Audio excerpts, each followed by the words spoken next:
This is Outside the Round with Matt Burrill, a Raise Rowdy podcast. What's going on, guys? Welcome back to another episode of Outside the Round. Shout out to our friends from Surfside. No bubbles, no troubles. Today, a very special guest, a longtime homie, a true little sister of our Raise Rowdy family. It's our girl, Averie Bielski. Hello, hello. Thanks for having me. How you doing? Good. Tired. Tired? Good. I'm so excited to be here. So you came out here from Knoxville. What were you doing out there? So we did a charity country club round up there, which was so fun because people up there don't really see writers rounds all the time, so they're locked in. But it was so fun. We did that, and then I go back to Georgia after this, home for a minute, which will be fun. That'll be great. And you were just in New York City. Oh yes, we were in New York, which was a time. But yeah, it was good. We played a round up there too, which was awesome. But same thing, no one ever experiences rounds really outside of Nashville much. So when we play outside of the state, people are like, "This is the coolest thing ever." Yeah. And I'm like, but yeah, it was fun. We were there.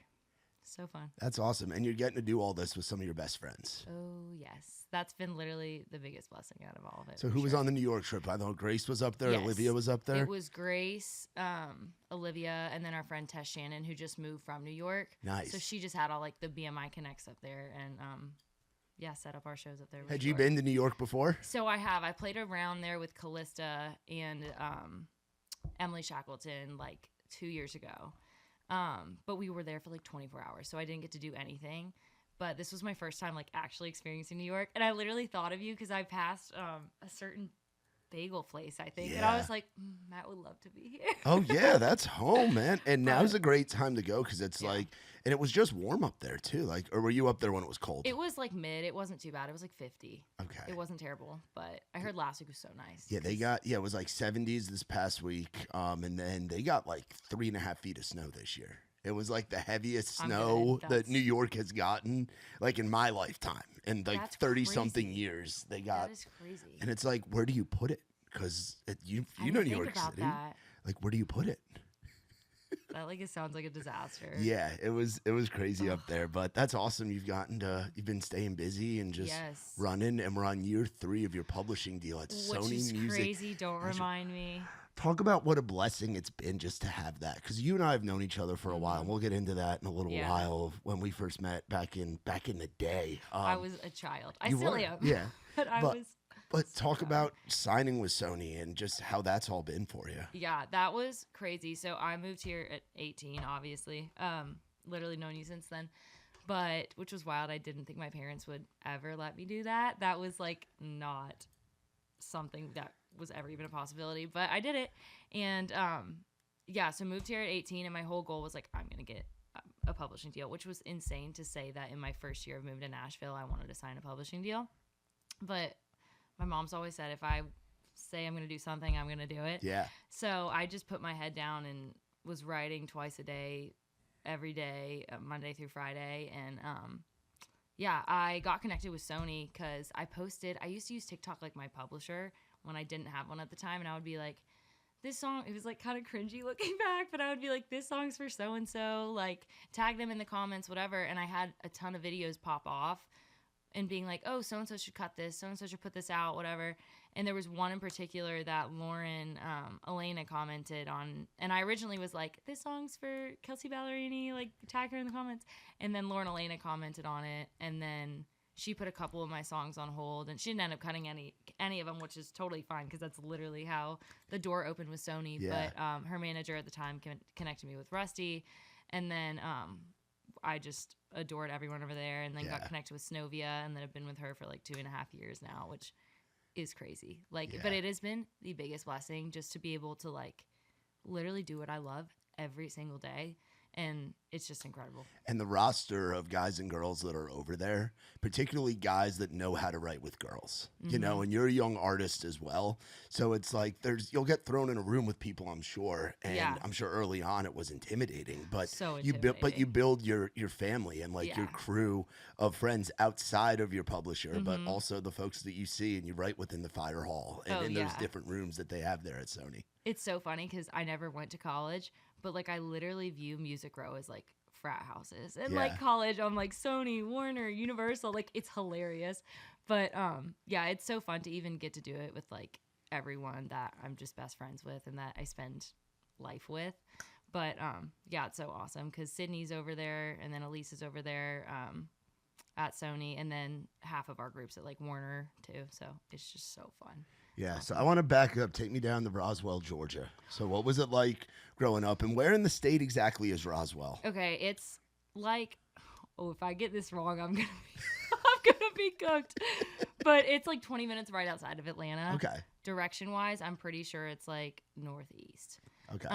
So it's like going towards like Augusta and that area? Yes, okay. I want to say like nearing Augusta and then going closer to South Carolina than yes. going to Tennessee. Mm-hmm. Okay. So but yeah, so I grew up there, literally never moved my whole life, just stayed in Georgia the whole time. I literally wrote songs when I was like 9 and they were not good and they were awful and terrible, but you got to start somewhere. Yeah. It's so embarrassing. I did it because this one boy in elementary school played piano. I was like, I'm going to impress him by writing a song. And then I took the bit way too far. And now here we are, which is so funny. But yeah, grew up there. And then around high school was when I decided that I wanted to do music and especially songwriting full time because I grew up playing softball since I was like 7 or 8. And then your typical story, but I wanted to play in college, and then I had a huge knee injury, massive. Could not play again. There's no way I'm stepping back on that field. Yeah. And so that's when I started to post on TikTok. This shows my age, but it was COVID. I was a sophomore when COVID hit, I think, and that's when I started to post, which was wild, which was literally like 6 years ago. But yeah, I started to post on TikTok, and then stuff just kind of started rolling after that, which was crazy. But yeah, I mean, I love Georgia though. I love to go back. Can't wait to go back this weekend. But so happy to be here, and I will be here until the day I die, probably. Yeah, and you did some musical theater stuff too, right? Oh my gosh. Yeah, I did a deep dive. I did a deep dive. I got some notes here, sis. Oh my gosh, you have to insert one picture I have to send you. Yeah, I did. How did you find that? The robots. The chat AI. Chat GPT. Oh my God. I'm like, I know this girl very well. Like, we are close friends. But I'm like, what kind of deep dive can the internet pull? An awful one, probably. Oh my gosh. Doesn't say like I a haven't specific thought about thing, my musical theater days in forever. Yeah, how long did you do that for? I just did it in like middle school. Okay. But like, I thought it was the coolest thing ever, and I was like, I was literally the dog in oh my gosh, I forget what, Peter Pan. They were like, if you want a lead role, you also have to be the dog. I will send you that picture. It's the worst picture of my life. Like literally. Like, we're gonna get a great photo. This is gonna be elite content this right will here. be elite content. Like, I can't believe But I feel like the theater thing, it's like when people talk about leading worship in church where you're used to performing in front of people. Yes, and I theater also did is that in high school. Oh, you did? Okay. Yes, so I did both, and that's kind of what, not that like worship is like a performance, but also it like put me out on a stage in front of people for the first time. I think of it as a performance because I grew up in the Episcopal church, so it's more Catholic style. Yeah, I'm so Catholic, it's like, so yeah. Okay, so it's like old. So you were singing in choir. Yes, type of thing. I did choir, worship, literally all the things, all the musical things until I was just like, you know what, I think I want to do this. Because it blew my mind when I went to my first like mega church experience down here. Yeah. And I was like, whoa, this is like rock star church. Like the production that goes into it and like having like a live band there blew my mind. It's crazy. And it's like, it makes sense because I mean, that's how like BK and Tyler Hubbard got put together was I didn't know that. They were at Belmont and they were both leading worship so at Belmont. And that's how they met each other was through whoever was running that was like, hey, Brian, hey, Tyler, you guys need to know each other. And then they started a Broadway band from there. That's how FGL happened. Was two guys. FGL is coming back. They are. They're literally coming back. 100%. 100%. I'm so excited. Yeah, and our Bro Country night's gonna be crazy. I literally go to bed thinking about it every night. I am so excited. And it's funny because it's like your reaction to it, Grace's reaction to it, Callie Prince's reaction. Our whole friend group was like, "This is gonna be the best night of our Callie lives." was like, "This is what we grew up listening to." Like, and even going back to like elementary and middle school, like some of the first songs you guys heard were those 100%. were FGL, Sam Hunt, early Luke Bryan, the Spring Break record. Like that was what you guys grew up to. It is, which is crazy. It's like I've also listened to like old classic country and have grown to love it over the years, but my first concert was Sam Hunt at the old Brave Stadium. Yeah. And then my second like big concert was back-to-back nights It was FGL. I was in 7th grade. It was FGL and Nelly. Yeah. Like, I still think that was, like, elite. Like, those were the 2 best nights of my life. I saw that same tour Did you? New Jersey. Electric. I saw FGL back in the day because that was back when I used to drink, and it was an event. And Nicky T tells these stories. He told me, he's like, when FGL announces their tour, we're gonna have to put together the old school Raise Rowdy thing, which was back before it was even like a business. Nick would organize a group of friends to go. Everyone would buy their lawn tickets, and Nick would put together like a school bus full of people to go and tailgate in Pittsburgh and in Eastern Ohio. And Nick and his friends, when they were in their 30s, would go to FGL shows and just rage. That was like the early days of like the Raise Rowdy community. I would have loved that if I was around. And that's what I mean. I remember seeing FGL on Good Morning America. The girl I was dating at the time in college, and I went, and I remember drinking on the train and showing up there and watching like them play in Central Park in New York City on Good Morning America in like 2014. You know, like they're a huge chapter and they influenced so much. I mean, if you don't have FGL, you don't have Wallen. You know? 100%. Oh, yeah. I didn't realize at the time how big of a shift that was in country music. Yeah. Because it's just kind of like when I first started to like, when I probably got a phone and started listening to my own music and streaming whatever, I didn't realize how crazy that was at the time for them to be doing that. Yeah, I remember them winning their, I think it was New Artist of the Year duo. It was like their first ACM or CMA award. And I remember them saying like, we've got like country music is, well, like we're going to trust us guys. We're going to take this in a cool direction. And they did. And it was an awesome run, and it's going to be awesome when they come back. And it's just the balance of having, because obviously like sad songs and realness and authenticity and that traditional sound, we love that too. But there's something about having that party and that element, because then it makes you forget about all the BS in the world. Yeah. You know? That's so There's true. a lot of it right now, you know? There's so much of it, and people need that distraction.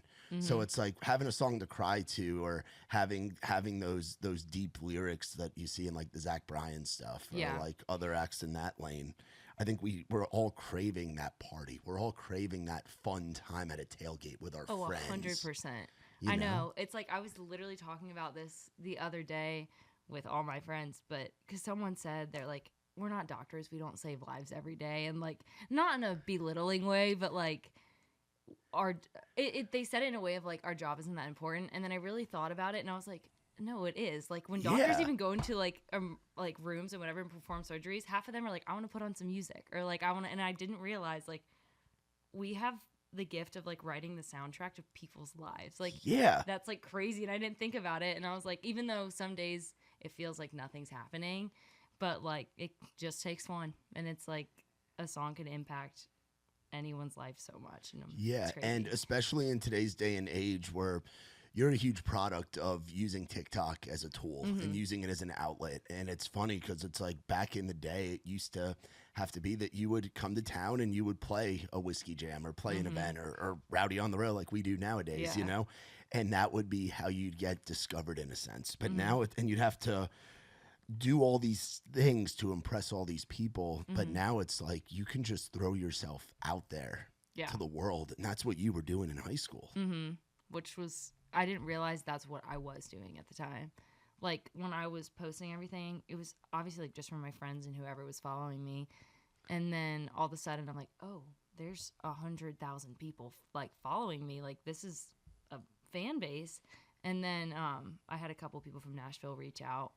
And I'll literally never forget, my dad had my email at the time just to like double check everything, because I was literally still in high school. Smart parents. Shout out to dad. Shout out. Like, more smart. Parents. If you have young artists, young songwriters coming up, it is important to keep an eye on who is communicating with them. Literally. You need that. And I missed an email from Charlie Salvatore. I hope I'm saying his last name correct. I always mess it up. And he's a manager in town. So successful, so awesome, great. And I just like didn't think anything of it, and I thought it was spam or whatever. So I just didn't answer. And my dad texted me, he's like, hey, did you see this email? Like, you might want to actually look at this. And then turns out he was like the first person I got connected with in town. And then without that, I don't know where I would be, because then he connected me with my lawyer, and then my lawyer connected me with these people. And it's just like that one, like a missed email could have just like done it for me. But thank God for my dad, because he was like, you need to check this. You need to answer this email. I was like, okay. And then it just spider webbed into a whole network of people. But I just think it was so funny, because I was like, could have just missed the email, and who knows where I would be. Yeah, you never know. So much of it is just walking through doors. It's just walking through doors and putting yourself out there, especially when you move here at 18. What was it like being so young? I know we got to have you at Live Oak a bunch early on, and it seems like that was a big connecting spot for you. Yes, it was literally, thank y'all for having me out at literally 18, but it was like such, not like a crutch in a good way of like, oh, this is where I can go, where I can like find community and family. Yeah. It was crazy though, for sure, because especially in high school, like I was straight laced, like I didn't break any rules. And I remember I was talking to Chandler Walters before I moved, because we grew up near each other, and he was like, you have to get a fake ID. He's like, there's no way you will survive this town without one. And I was like, I don't know if I can do that. Like, I've never broken a rule in my life. And I remember the year before I moved, the Christmas before I moved, my sister like brought me this giant box on Christmas, and it was just her ID sitting there, like her extra ID sitting in like the giant box. And my parents were like, come on, for real. But she gave me her fake ID for Christmas, and then and I wouldn't even drink. Like, I would just use it to get in. I remember, yeah, you were never drinking alcohol underage. I was so scared. And we even had the cooler on stage full of the Busch Light and the high rises and all the stuff, and you wouldn't touch it. I was just I was like, I can't get in trouble. And of course, I got more lax when I got closer to 21. But like, I remember there was one day, it was my sister's birthday, which is in September, and mine's in October. And I was walking in Live Oak with Parker Gray, and it was her birthday, my sister's birthday, in September, and I handed them the ID, and the bouncer was like, I'm so dumb, but the bouncer was like, oh my gosh, happy birthday! And I go, it's not my birthday. And then Parker was like, shut up, like, you're about to get yourself kicked out of here. And I was like, I'm just kidding, like, 22.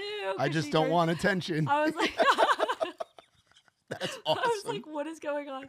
But yeah, there were so many of those days where I would get so anxious, because I'm like, I just want to see these people at this bar. So I remember just trudging around town with me and my sister's ID and trying to make it work.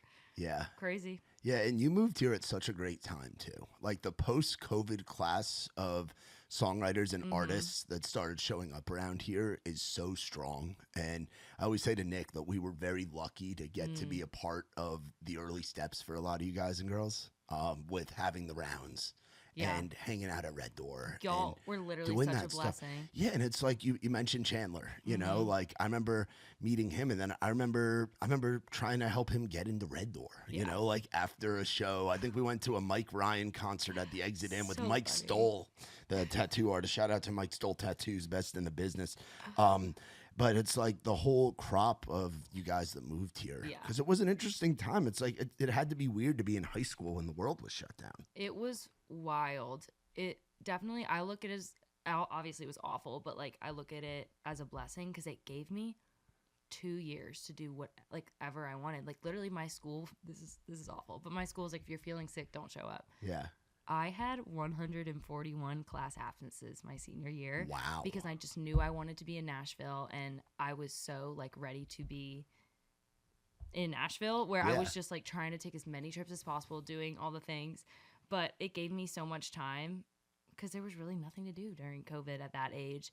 So I just worked on music, posted, did a bunch of things. But honestly, it prepped you for, you talk about you didn't go to college. Your college experience was moving here at 18 and learning how to write songs and learning how Music Row worked and performing and making friends and doing all of that. Seems like that was the perfect like precursor. It was. You taking, you not doing algebra or history, but you crafting songs and doing cover videos and posting them. Yeah. No, it was awesome looking back. And in the moment, I was like wanting to rip my hair out, because I was like, I don't want to be in Georgia anymore. I want to be somewhere else.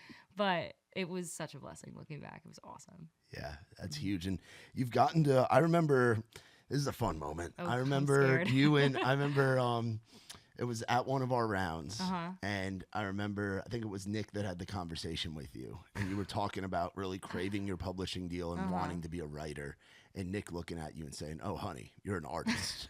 Yes. Like, you're an I'll artist. never forget that. Yeah. And that was a few years back. And since then, it's like getting to watch you release songs. And you're playing our stage at Rock the Country. Which, thank y'all. I'm down so in excited. Bloomingdale, Georgia.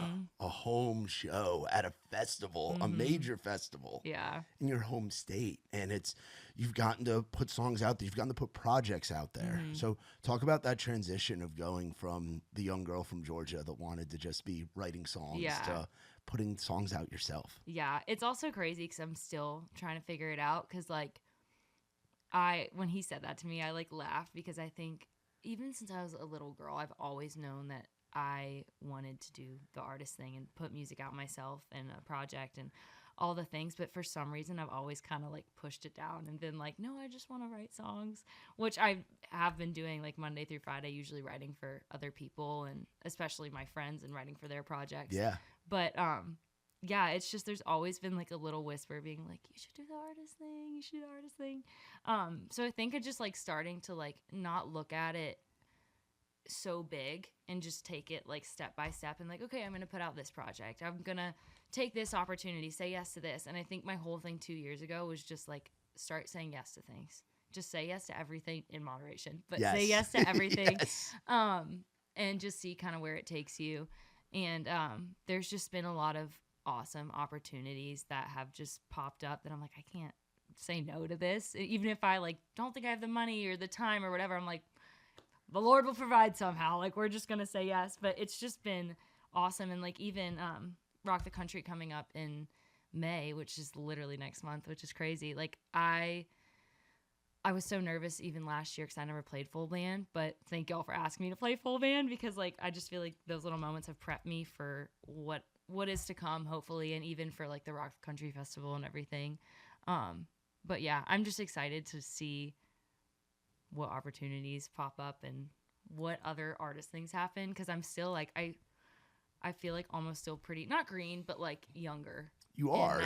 You're how old now? I'm 22. Yeah, you're 22. You're a fucking baby. Yeah. You are. And it's so, because it's funny in my head, I'm 26. Because all my friends are older and I feel I skipping college. I felt I moved here and I was 22. Yeah. But I'm whoa, I'm literally 22 right now. Yeah. I have some time to figure it out. And it doesn't feel like that most days. I feel I'm always oh, I'm so behind. But in all reality, I'm I'm 22. I should be graduating college in a month. Yeah. It'll work out. And it's almost like Rock the Country lines up with when your college graduation would have been. Isn't that crazy? That is actually insane. I didn't think about that. Wow, that's wild. And it's the steps that you took. You moved here and you started co-writing Don't make with me people. tear up. That's and you crazy. started co-writing with people and you found your friends. You talk about Greek life kind of coinciding with the different publishing houses on Music Row. Yeah. You were in your sorority. You still are. That's so funny. It's crazy. And you've gotten to take awesome trips like what college kids do, where you've gotten to go and play in New York and you just got to do that benefit in Knoxville. And you've gotten to, your projects are your music, whether it's a cut or it's something you're releasing. You're right. I never thought about it. It's funny how, and you talk about the way that the world works and the way that the Lord works. It all happened for a reason, you know? Did. That's crazy. I didn't think about that because a lot of my friends, when I'm playing Rock Country, a lot of my friends are going to be graduating and some of them can't make it because they're I have too much going on for grad week or whatever. They're walking across the stage and getting their diploma. You're walking on stage and playing in front of thousands of people in your home state. That's crazy. Right? God is good. That's crazy. That's wild. I didn't think about that. But yeah. I mean, I'm so thankful that I listened to whatever or God was telling me to just take the chance and just do it. Even though it was, looking back, I had so much peace when I was doing it. I guess in the moment I had so much peace when I was doing it, but looking back, I'm that was insane. Who let me just pick up my life, move in with a 28-year-old roommate who was also a Marine. She's awesome. But I was 18 living with a 28-year-old and a 24-year-old at the time. And it was wild looking back. But now I'm it all worked out and it's all going to continue to work out. Yeah. Talk about the mindset of being a young female in town, and you surround yourself with some great friends. Your girl gang is as strong as any that's in town right now. You've got some incredible homies and you all go through stuff, whether it be personal or career stuff. But how do you keep yourself in a good frame of mind? Because it's you're all here to do the same thing, and someone will get a cut or get a song that'll do crazy, and it's like you want to be there to support them, but at the same time there's that thing inside that's like, man, I wish that was me. You know, like it's a tough balancing act. It is. It also, I feel like, comes really easy with those girls, because we were literally talking about this yesterday, but it's like when one of them wins, the only thing all of us feel are like joy and wanting to celebrate that person. Yeah. And like, I feel like, I don't know, having that mindset literally shifts everything. And especially, this is kind of like off topic, but like in town too, being a young female in town, there's a couple rooms I've been in with other young female writers, and I'm not saying this in a bad way, but they'll come in and they'll complain about, oh, it's male dominated, it's this, blah, blah, blah, blah. Not to be like tough love, but you just got to suck it up and put your head forward and keep going. Like if you go through every day being like, woe's me, I'm not a guy, I would be farther if I was a guy. You cannot think like that. You just have to be like, okay, how am I going to do this, and how am I going to work around this, and show even like all the males in town and like industry people that like I'm here to stay and I'm going to win and do this eventually. Like it's going to work. But yeah, you just can't have that mindset of like, oh, like it's just not going to work. You can't be a victim. No, you can't. You cannot. But I think just anyway, with like a mix of that, and always, even with my girlfriends, just pushing each other to be better every day. Like they'll like, so I live with Grace temporarily right now, Grace Tyler.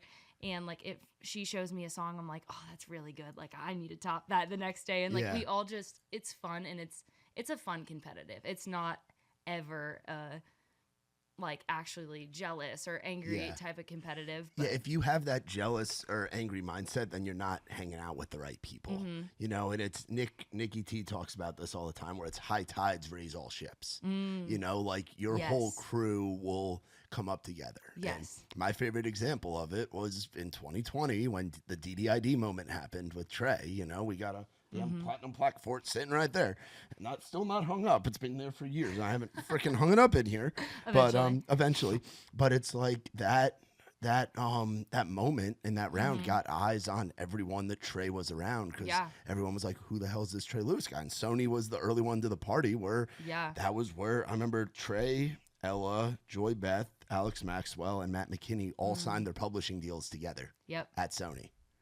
It was like Trey had the moment, but now look at where all those people are. Look, especially Ella and Joy Beth and Alex Maxwell. Like, it's wild. Ella and, I mean, I guess all of them, but Ella and Joy Beth and Alex just had all their first number ones in the past like year, which is crazy. But it is crazy. It's like I almost like see, in a good way, I almost see my group of like Madison, Grace, Olivia, Eli, Tommy, JD, like in that shadow of that. And it's also very like affirming when everyone's like, keep working together and rise up together. Because the minute you try to hop away and try to jump in front of everyone and ladder climb, it's just like, it also takes the fun out of it all.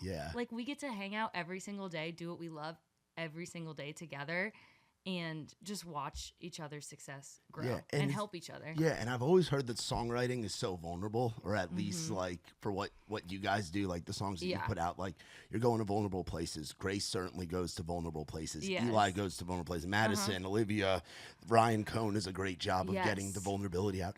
And you're going to be vulnerable with your homies, with the people that you trust, that you consider family. It's the easiest. Yeah. And me and Grace literally talk about that all the time. And she even says sometimes like she'll go into a room and it's almost like you have to start fresh, which is fine. And that's how new relationships start. But it's almost like she can just breathe and there's a weight off her shoulders when she walks into a room with me, Clara, Olivia, and whatever. She's like, they already know what's going on in my life. Like they already know what I like to write, how I write. And it just makes the day so much easier and so much fun. And it's just like, if I have a week with all of my best friends, it's the best week ever. And yes, there's some weeks where I'm trying new combos and trying new things. And it's like, not that it's a bad thing, but it is more taxing because I'm like, okay, I got to be on. I got to impress. I got to figure this out. It's like going on a date. It literally is. It's like dating. So 5 dates in a week. I'm like, this is brutal. Yeah. It's almost worse than actually dating. Brutal out here, man. So you got to you put out a project, put out an EP back in the fall. I so did. What was that process like for you? This is funny. I So I dated someone all of like, I swore I would not date someone and figure my stuff out when I moved here. But I ended up dating someone all of 2024. And I was just writing throughout that and writing before that and really focused on the writing aspect. And then as soon as we broke up, I was like, you know what? I got something to say. So it was so fun. I called like Sydney Cubitt, Olivia, and Ryan, and I was like, hey, like, do y'all want to take a weekend and just like write for this project? And they dropped everything, and literally that's what we did. And then I took all my girlfriends down to my hometown in Georgia, like the house I grew up in, and my parents left for the weekend, and they let us have the house, and we just drank a ton of wine and wrote a ton of songs for it. And it was just I'm gonna look back on those days and just cherish them because it was so fun. But yeah, so all of 2025, the beginning of 2025, I wrote for that project and then put it out end of 2025.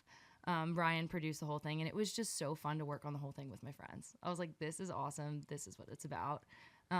But yeah, it was just me sharing a bit of my story. And there's 2 songs on there that I wrote in like 2023. Yeah. One being Secondhand Smoke, which was one of my favorites that I wrote with Chase McDaniel and Aaron Pollock. And it was passed around a couple artists and never really landed or was cut or anything. And then at one point I was like, you know what? I love this song so much. Yeah. I just want to put it out there. And if someone wants to cut it from there, great. But yeah, working on that project was probably one of the best times in Nashville for sure. Yeah. So talk about the evolution of your music. Like you put out your first single, I Do Too. Oh my God. Back in 2021. And I remember, was your first song in Nashville, was it Run or was it Wind Up? Wind Up. Wind Up. Because I remember when that came out. Yeah. Oh my gosh, this is crazy.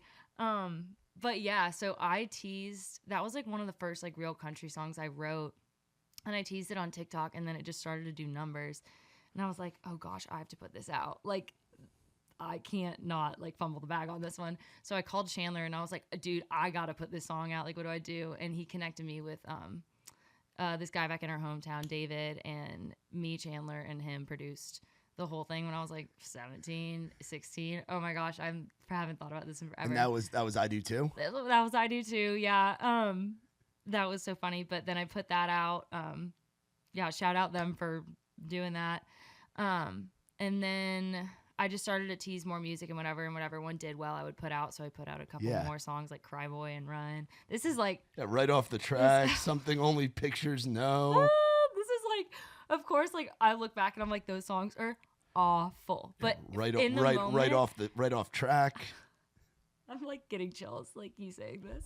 But in the moment, it got me to where I am today, so I can't complain. But I remember Wind Up was the first song I put out.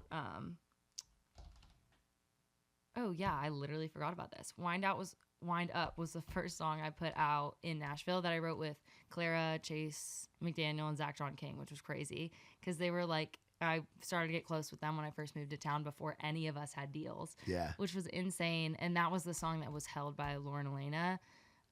That got me my deal, and then nobody really wanted to cut it, or it didn't stick anywhere. So I was like, you know what, I'll just put it out. And yeah, I put out that version and then an acoustic version later on. I did like a songwriter's EP before that, but I mean after that, but that's wild.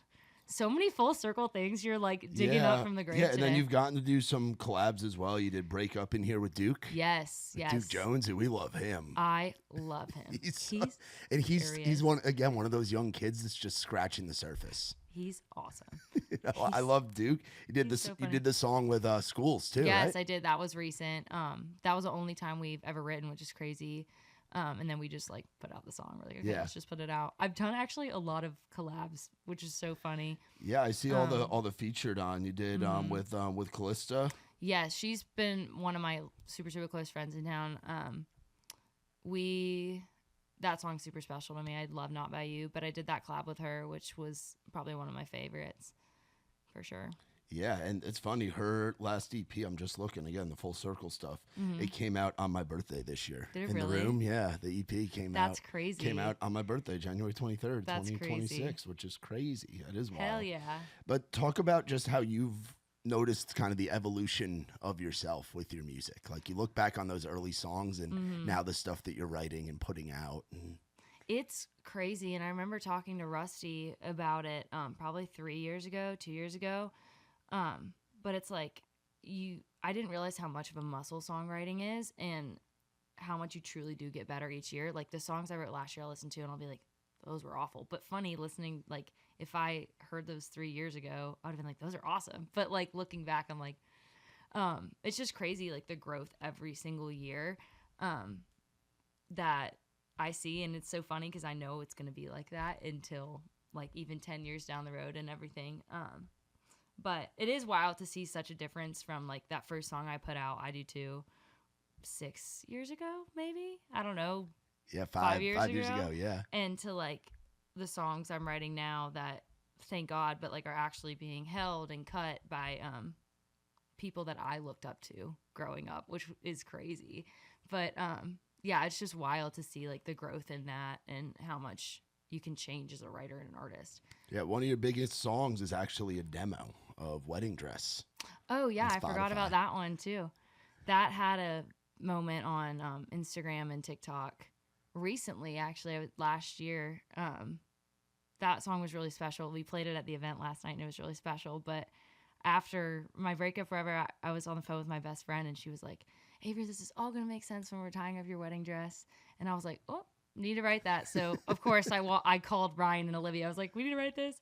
And I brought in that idea that day. And then, yeah, it did really well on TikTok and whatever. So that's actually the funny story because I had another song called Done that I wrote after like a bottle of wine on that retreat back in Georgia with all my girls. You could, if you listen to the demo of that original vocal, I hope it never sees the light of day. You can hear the bottle of wine in that demo. That's awesome. Oh, so awful. But anyway, that song was originally the last song on the project.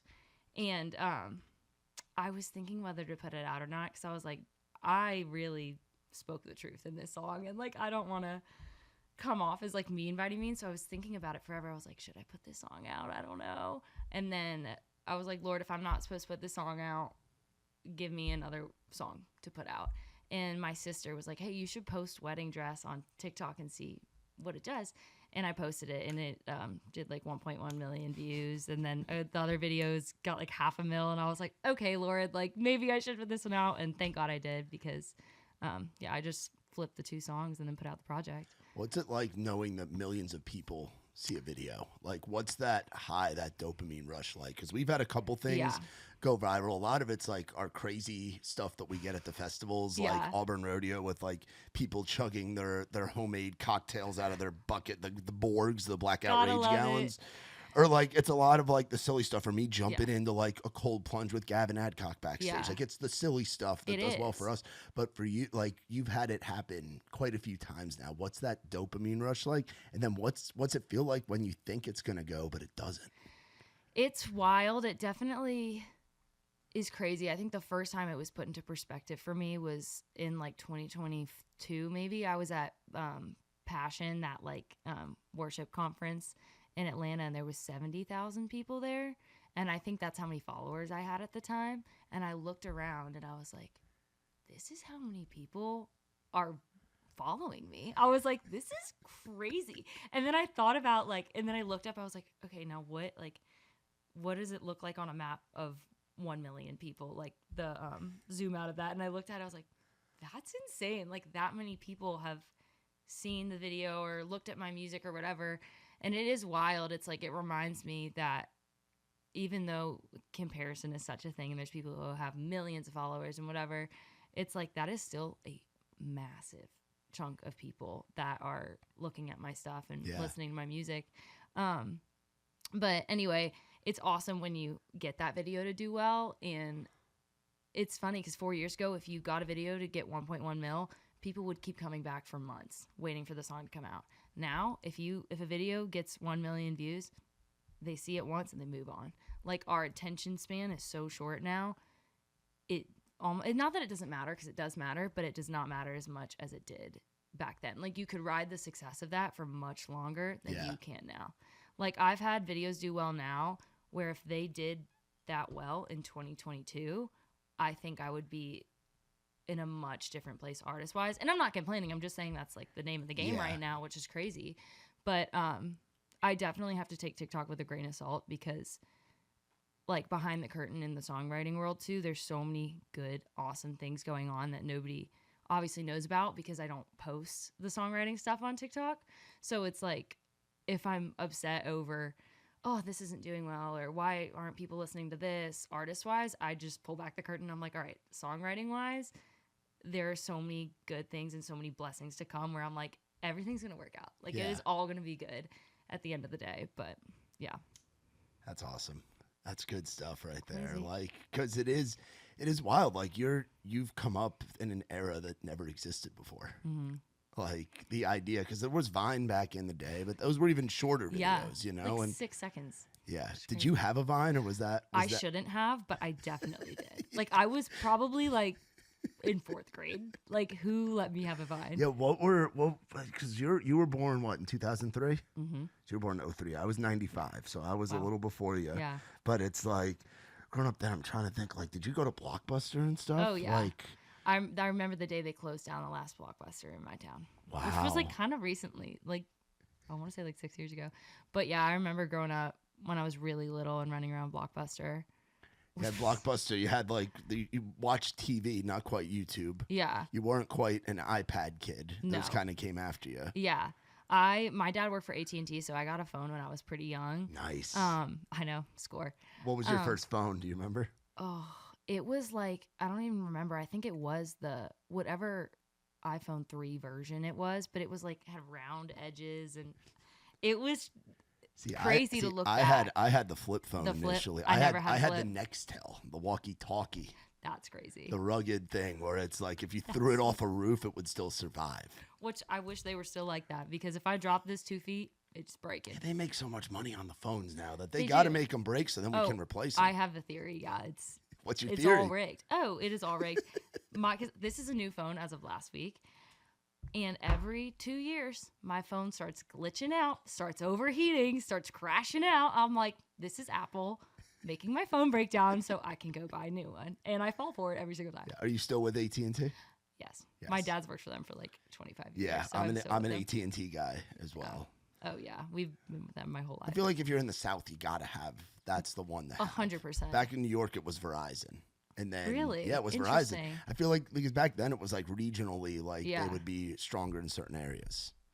Fair, I didn't think about that. You know, like down here, you have the AT&T tower that goes off the building, the Batman building. Yeah. Do you go down on Broadway a lot? Are you at all a Broadway person, or is it only when friends come to town? But you will see me at Midtown. Oh, I know. I know. I see you in Midtown. Unfortunately, I do not go to Broadway a lot unless my friend has a show, or like even when my friends come in town, like my friends who are still in college, I take them to Red Door, Odie's. I take them to Midtown or Rooftop somewhere. Not on Broadway. Are you in East at all? I actually lived in East for a year and a half last year, and I loved it. Yeah, but if we go out, it's either Midtown, Skinny Dennis, East. I was gonna say like Skinny Dennis is like having a moment right now as a bar, and I think Odie's is too. So it's like we're gonna be announcing. I think it'll be announced by the time we get this episode out. We're doing our first Raise Rowdy East Nashville pop-up event at Skinny Dennis. Oh, that's gonna be awesome. Yeah, it's going to be Nikki awesome. T's quarterbacking that whole thing. So I can just go there and hang, which will be nice. You're like, I'm just going to cover up. Yeah, I don't have to get on stage or do anything. It's going to be awesome. But the event's going to be called fun. West Turnt, and it's going to be... Y'all have the best names. That's a Nikki T one. That's shout out to Nikki. I think it was me, Nick, our buddy Andrew, who works over at CAA, and our friend Amy, who works over at Play It Again. And we were at an Ian Munsick concert in Rome, Georgia, at the old brew house. Or Peaches, I think is what it's called now. And we were at the Mellow Mushroom getting pizza and having drinks before. And Amy, I think, said, we're getting West Turnt. We're getting West Turnt tonight because it's Ian Munsick. And Nick like, all right, that's got to go on a shirt. And so it's going to be like a round style, and we're going to have accompaniment with it. Yeah. So Kurt's doing the first one. So it'll be Kurt on pedal steel playing alongside the 2 rounds. Oh, that'll be awesome. Yeah, Let me know when this is. We'll be coming. Yeah, and then we'll do one. I think we're gonna do it like once a month or every other month, and have a different like band guy or girl. Like we could get like a fiddle player or get like a mandolin player. And it's Yeah. just like a quick, like 6 to 8 o'clock, like happy hour time event before That's the night so gets going. fun. So we're interested to see how that goes. I will be there. Because I've never been an East Nashville person. Yeah. I've always felt more. I'm also a bro from New York, though. I'm not. You're not gonna like East I'm Nashville. not. No, but I have Yeah. found some of my favorite nights out recently have been at Skinny Dennis Yeah. and going to Texas too and watching what Delaney and Aniston are doing. They're and crushing as it. someone who has hosted events here for coming up on 7 years now, Yeah. one of my favorite events in town right now is Texas Texas 2. too. I love what they're doing at the Underdog. Awesome. Dell and Annie are killing it. They're crushing it. I literally love Aniston and Dell to death. They're awesome. I know the first time I went to like the second one, I think I showed up. I couldn't even move. There Yeah. was like it was. We were just at jam-packed. the last one they Yes. did. We were all there. Yes, I was in flip flops and a sweat set. Yeah. Because I didn't plan on coming, so I threw on a hat, flip flops, and a sweat set, and I was like, "No one look at me." I was like, "I should not be here." The bar and flip flops. That's Yeah. crazy. Yeah. But yeah, it was so fun. They're literally crushing it. Aniston's the best. Yeah, and they're both having moments right now. They're too. both crushing it. And Where was I? I heard Delaney's name thrown a couple of times at the listening room the other night when Carly Pierce did her the song Suffragettes suffragettes thing. But yeah, she wrote an awesome song with Belle France, who's awesome. Yeah. But I was like, oh, they're just crushing it. Yeah. And it's so crazy because coming to town, even kind of to back up, coming to town, I always thought the girls were going to be sharks and I was going to have to compete and there were going to be a lot of mean girls. For some reason, my class is the most supportive, awesome. Like they will root for you.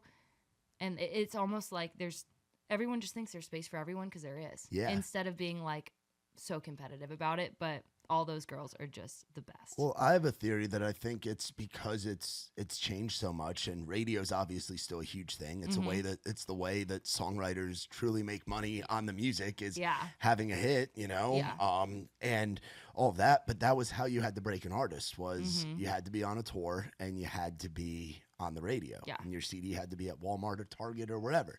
Now there's so much room and there's so many different flavors to where everybody can win. Yeah, it is crazy, and it's awesome, honestly. But that's true. I never really thought about that. Yeah, there's like more space and more not availability, but no, I think there definitely is availability, and I think that there's more people getting signed to publishing deals. Yeah, there's more people, like the label rosters are bigger than they've ever been.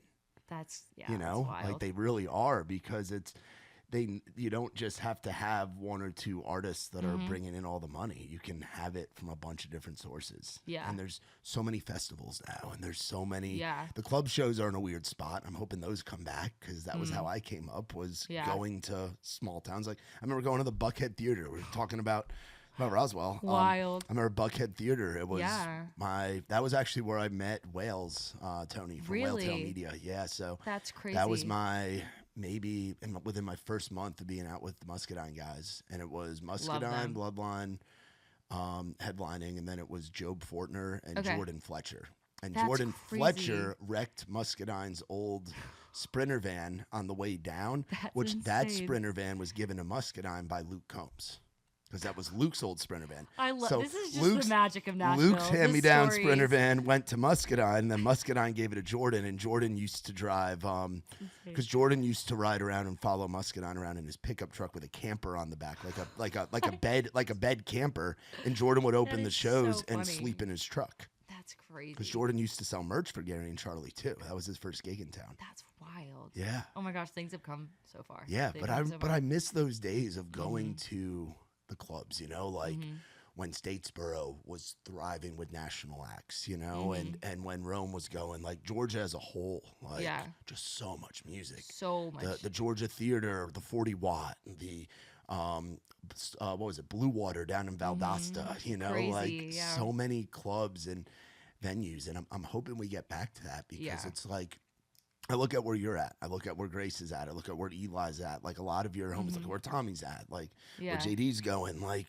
and it's like, oh, you guys, like you need opportunities to get out there and play. Yeah. And it's like the festival side stages are that, but wouldn't it be cool to just get you guys on, like you're doing these rounds out of town, which are awesome. But it's like, wouldn't it be cool to get those like club runs? Like you guys all going out together.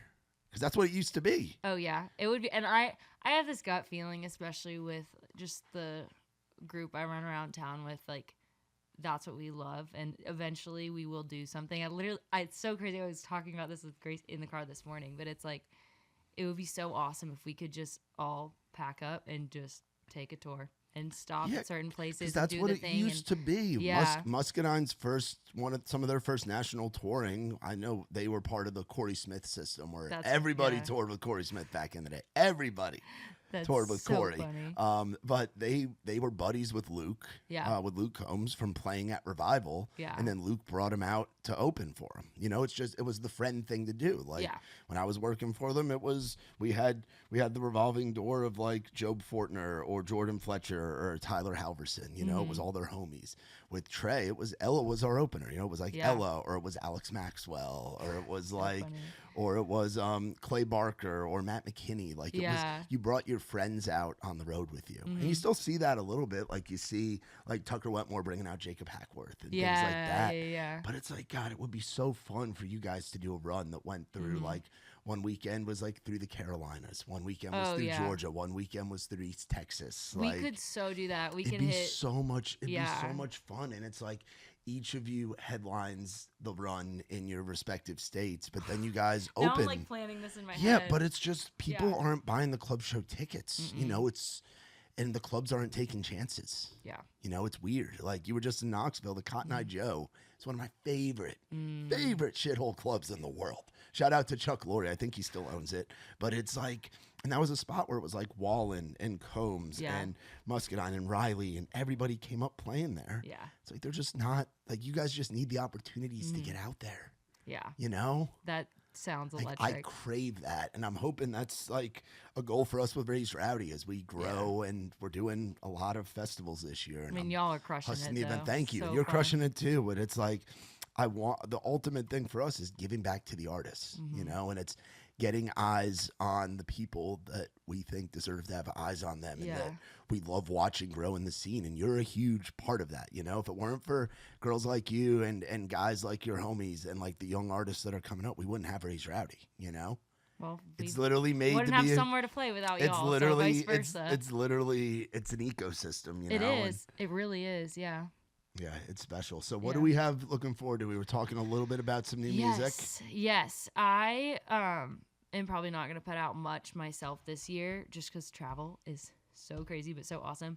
But so travels, talk about travel real quick. We're taking vacations. There's a lot of writers retreats. A lot of writers retreats, rounds that turns into kind of writers retreats. But like it was so funny. I remember 2.5 years ago, I literally was like journaling and I was like, I just want to be gone every weekend and so tired from traveling. And like, I look at my calendar, I will be gone every single weekend until mid-July. I think my first weekend is back in Nashville and it's just so crazy. But anyway, I'm doing a lot of like for example, and just like small things. Like we went to go see Ashley Ann play open for Averie Ann and chat. Yeah, you want to go support your homies. That's so important. And it's so fun. And like, that's what it's all about. And then we went to Charleston to write we didn't write much, but we was just that did the like, JD house that party? Was the JD house I remember party. JD telling me, being like, man, my parents are gone for the weekend. I'm taking everybody to Charleston. I'm like, and you have fun, JD. Did. Godspeed. I hope you survive. Oh my gosh. And we did. We had a blast. Like Tommy was such a trooper. Y'all were out on the boat. Yes. It was so, oh my God, it was the best time ever. But like,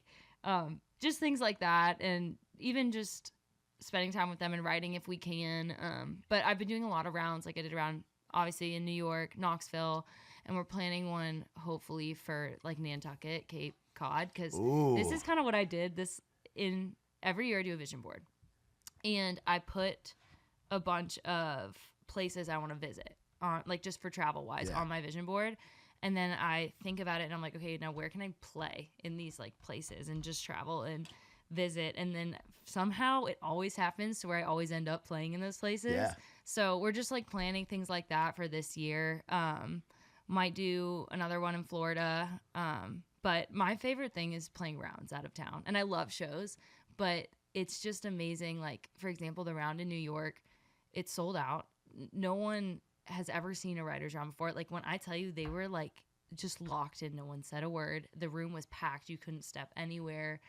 and they were like so involved and so interested in what was going on and the story behind each song. And it's like, I love Nashville, but sometimes, even when you're at the listening room, sometimes people will yap and chat, and the listening room and Bluebird are awesome. And that's the places that will obviously like be the most quiet. Yeah. But, it's just so special getting to like take it out of town, and people are like, whoa, I've never seen this before. Like, this is so awesome. So just trying to do more of that around the country.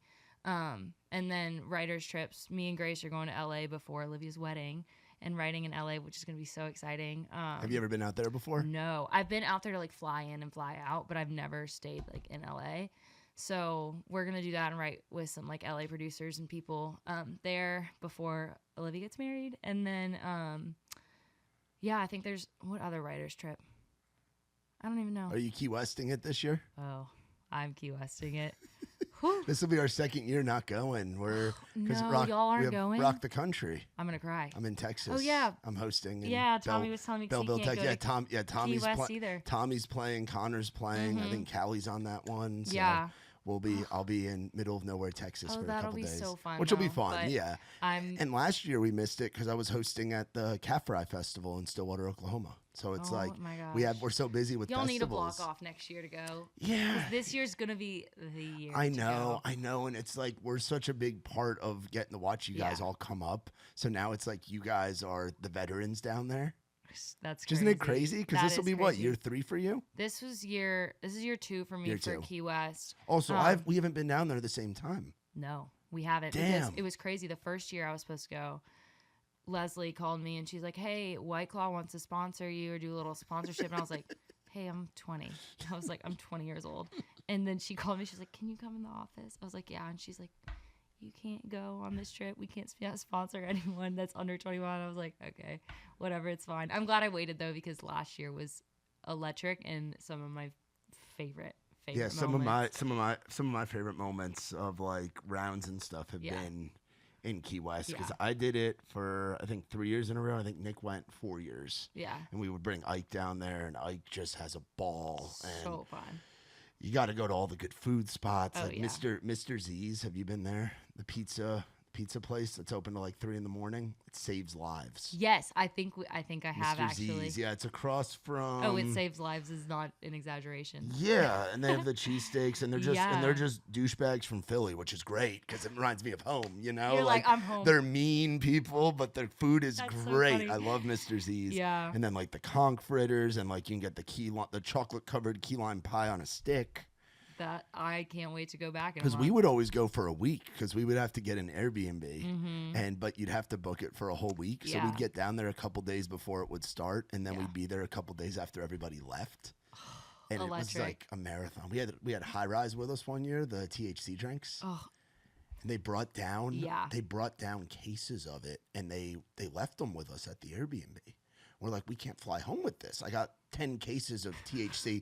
So we just stayed at the Airbnb, and I just drank them. That is hilarious. Me and our buddy Jerry, Ike's old roommate, we case raced High Rise. I drank like 20 THC seltzers. That is my I nightmare. just sat out at the pool by my Airbnb and chilled. I passed out my sunglasses. I had the whole tan. My cigar like fell on the ground. It was awesome. See, Vibing. That was my mistake last year, because I don't touch like any of that. I only drink, and because my body is just so anxious. So anytime I'm like, I can't do that.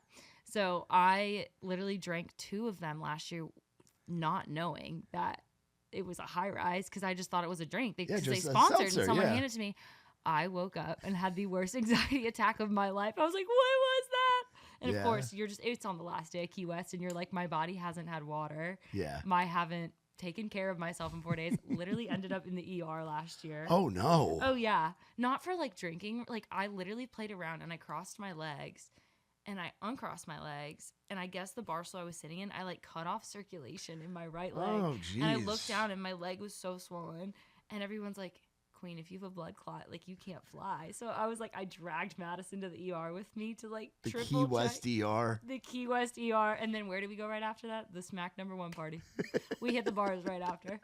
But yeah, just so many funny stories from that trip and can't wait to run it back this Yeah, year. we'll have to mark on the calendar and see how Yeah. the festival thing goes and just block off that week. Y'all have to. Because it's like we used to do the rounds at Island Dogs. We did the happy hour, Okay, and we did them during yes. happy hour. So we would do Thursday, Friday, Saturday, and we do them from like 3 or 4 to 7, I want to say, or 8. And we had like the people that were coming up. It was like Yeah. the folks that were where you guys are. You That's know, it's crazy. like where it's a lot of the kids that are coming up and have the deal. So it was like it was Ella, it was Johnny, it was like Yeah. the old homie. It was Hackworth and Heath Warren when crazy. when Rockin' a Hard Place was number 1. Yeah. You know, it was so it's like you get to experience moments down there, and it's like songwriter spring break. It is. It's literally songwriter spring break. Yeah. So who all from your crew's going? Is it like your whole crew It's going? everybody except Tommy, which Okay. I feel bad Yeah. next year. Yeah, because But we'll take good care of him. Take good care of him He'll for us in he'll Texas. be with me and Ike and Nick in Texas. I know. I feel so bad. Make sure he has a good time because we keep talking about it every time we hang out. Oh well. And then he's just like, I'm like, sorry, King. But I might have to find a way to get like a frozen drink machine or something, like, or get like a kiddie pool. Do something. make it, please. Do That some would be do so some like funny. Key West bit, but we're in like middle of nowhere, Please. barren Texas. Please get at a Rock kiddie the pool and a Country. pina colada. I would lose it. That would be elite content. Get him sunglasses. Yeah, A little. raise Rowdy Key West, and they got Tommy sitting in a lawn chair with his feet in a kiddie pool. I would die, please. We might have to do that. You actually have to. That's hilarious. Because I feel so bad every time we talk about it. Like, we are so excited. As you should And then be. he's just like, should I? Because he thought about it. He's like, should I fly to Key West on Wednesday, fly to Texas on Friday morning, then fly back right after my show and stay in Key West for another day? I'm like, no. I'm like, Grace did that last year, and it was crazy. Yeah, and then are you guys flying into Key West, or are you guys flying into Miami and then doing the drive? So we're kind of split up because I'm flying from Atlanta to Key West directly, and then I think staying an extra day and then flying back to Atlanta. But I think the boys are doing the drive, so it's going to be Eli, JD. the whole drive, or They're or doing Miami to the drive. whole drive. Okay, I've had buddies, Mark Oriot and all those Yes. guys used to do that. It's Aiden Walters, Eli, JD, and Benjamin. I forget his last name, but everyone calls him Benjamin. They're driving. They're driving the full 13 hours, praying over their car. It's not 13 hours. It's farther than that, right? It's a full day. It's like 24. Yeah. I don't think they know. Yeah, it's a 24-hour drive. Yeah, you split it up. The way you normally do it is you bring 4 to 5 people and you split it up and do chunks. So you do like I 4 or need to 5 hours, inform them of 4 or 5 this. hours this guy, 4 or 5 hours that guy. So Mark Oriot, who's been an EMT forever, used to take. It would be Mark. It'd be Eli Locke, Nick DeLeo. Yeah. Jadis came down with him one year. I'm trying to think like who else. Baker, Grissom. They would pack like 5 or 6 in, but Mark would also bring down all of his IV stuff. So Mark would be giving IVs to people in his condo. Could have used in that his last Airbnb. year. Yes, but they do the drive where it's like 24 hours, and because we sent them back, we had them bring a bunch of our merch down last year, so we didn't have to ship it. Or 2 years ago. That is They drive a truck. They drive a hilarious. truck and a trailer from Nashville all the way down. Because That's it's a iconic. and then the last part of the drive, you're just on that causeway in Yeah. between mainland Florida and Key West, and there's nothing. It's There's just the water. nothing. There's no So Oh my it god. ain't for the faint of heart. I need to so- let them know that it is going to be brutal. Yeah, but it's I think they're like- it's 48 hours of driving. It's full 2 days of driving. It's insane. like driving in California, or not quite California. It's probably like Colorado or Arizona. Yeah. I mean, it's a haul. It's farther than driving in New York from here. That it's is like double. wild. It's like double the drive to New York. It's worth the flight. It is worth That's what I'm saying. $800. Yeah. And it was cheaper through Atlanta, thank God. Because Olivia's bachelorette is in the Bahamas the week before. Oh, nice. So I'm just going to be bendering it for 2 weeks. And then we almost did Scottsdale after Key West. And I was What like, were you guys gonna do in Scottsdale? we were going to go on a writer's retreat, but it just didn't. a it didn't writers' pan. retreat in Scottsdale. I think we would have got stuff done on that one. It was with Emmy, Elliot, Clara, and Olivia, and we were talking about it. And then I was like, ain't no way. After the Bahamas, and then I have a wedding in between the Bahamas and Key West. So I'll be the Bahamas, Greenville, Jeez. and then Key West.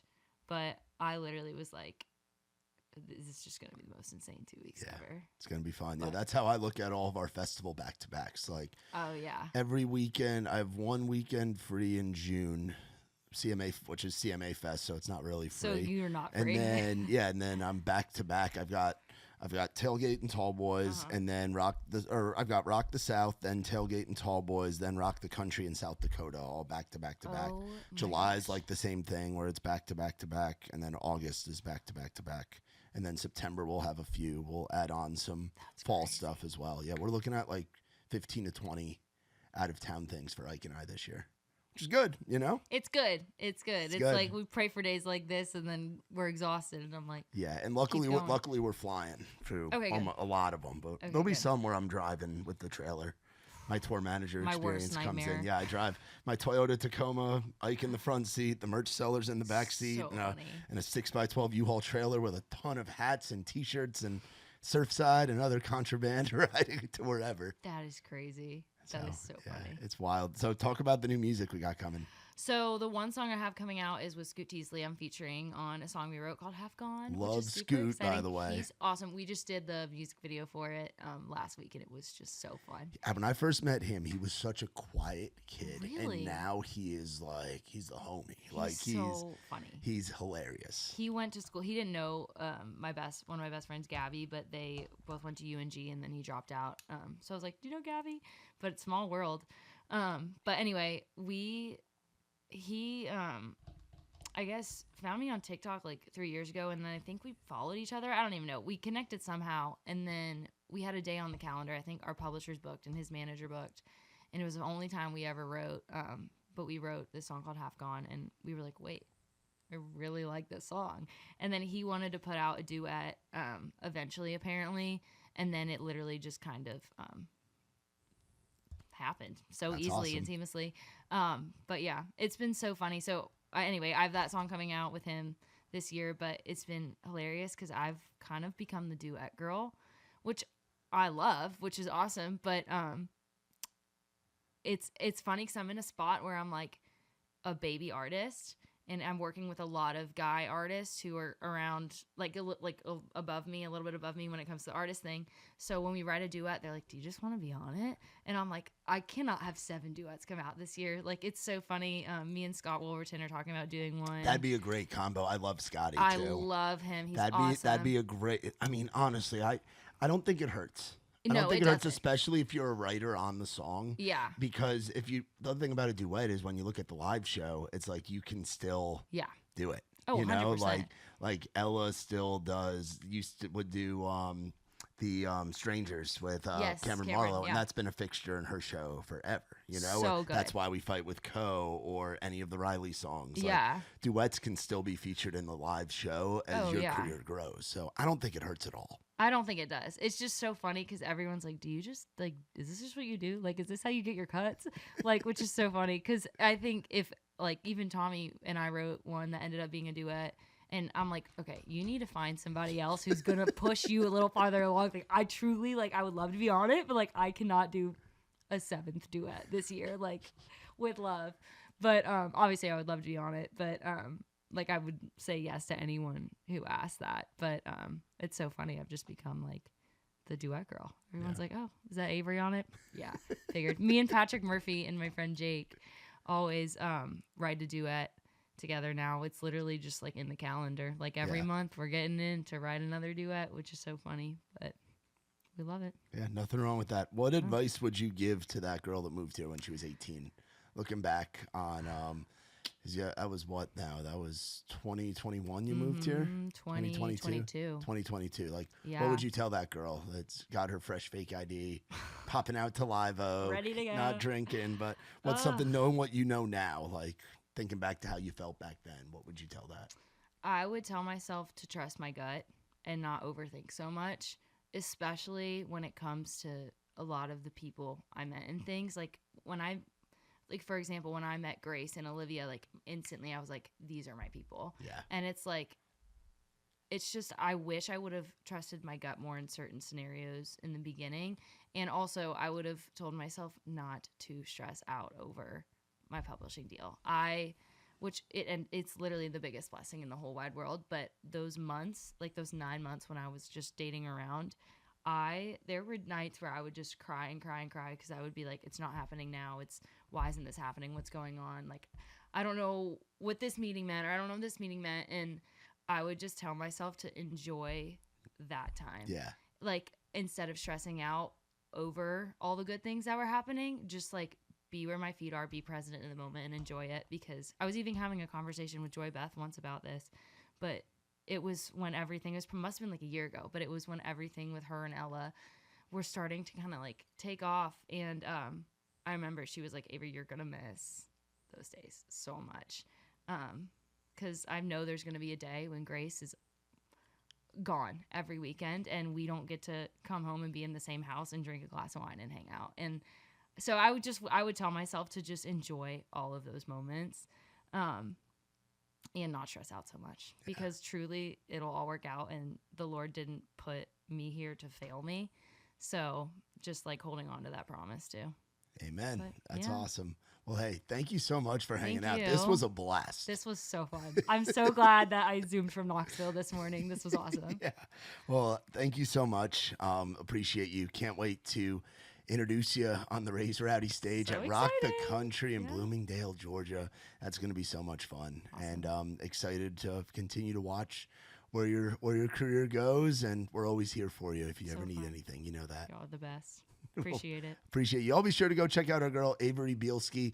And if you are anywhere in the Southeast or you're looking for a fun festival experience, come and party with us down in Bloomingdale, Georgia this May. It's going to be insane. The lineup's crazy. I mean, Treaty Oak's on that thing as well. Aldean's on there. Brantley's on there. John Langston's headlining the side stage one of those days, Crazy. which is Georgia as hell. It's going to be such a good time. So, but y'all be sure to be on the lookout for new music coming from Averie. Check out TikTok, Instagram, all those great places. And for more on us, visit raisereye.com. For my girl, Averie Bielski, I'm Matt Burrill. This has been Outside the Round.